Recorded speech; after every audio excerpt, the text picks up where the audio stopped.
আমরা এতক্ষণে শুয়াই দিতাম ওদেরকে। চমৎকার একটা পাস কিন্তু সামনে বাড়ানো হয়েছিল বার্গউইন, কিন্তু তার কাছ থেকে স্ন্যাচড হয়েছে। গঞ্জালো মন্ট্রিয়াল বাড়িয়েছেন সামনে।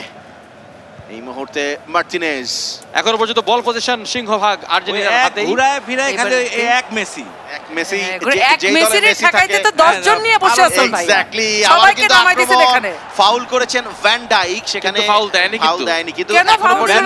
আর্জেন্টিনার দখলে বল, মেসি লং রেঞ্জে ব্লক বাই ভ্যান ডাইক। এখনো পর্যন্ত মেসি বাইরে ভাই, বল ছাড়বে না।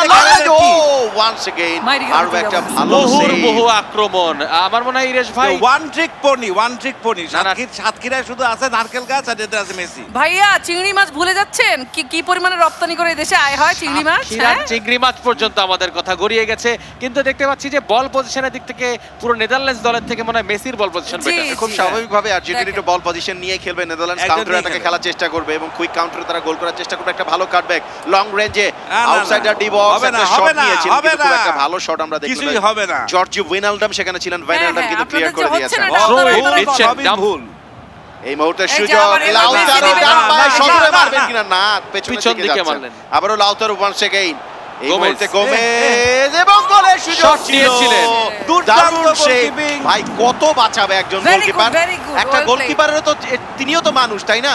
আর ওরা তো শট প্র্যাকটিস করতেছে, গোলকিপারের দিকে মারছে, ওদের কোনো শটের কোনো পাওয়ার নাই, কোনো ইয়ে নাই। আমার মনে হয় ইরেশ ভাই আপনার টিমের পোলাপান যদি বলটা নিয়ে একটু ওইদিকে যায় তাহলে ডিফেন্ডাররা একটু রেস্ট পাইতো। এক্স্যাক্টলি, ওদের কোনো রেস্ট নাই, কিছু না, ওরা এক জায়গায় সবাই মিলে বসে আছে। মেসিকে ঠেকাইতে 10 জন নেমে গেছে মাঠে।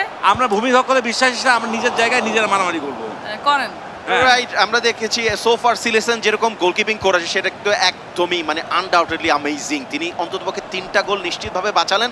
আবারও একটা আক্রমণ Argentina, Lionel Messi once again ball নিয়ে কি করছে, অনেক বেশি নাচতেছেন এবং গোলের সুযোগ তৈরি হয়েছে, উঠে পড়েছেন। তবে ওয়ান্স अगेन চমৎকার ডিফেন্স।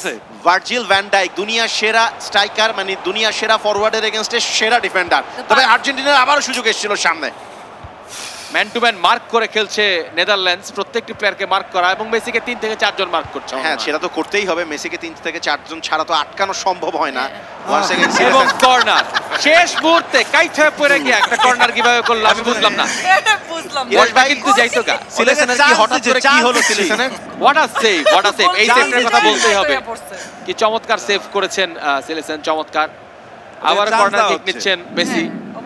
লাউতারো সামনে দাঁড়িয়ে কি করে, পাহারা দেয়?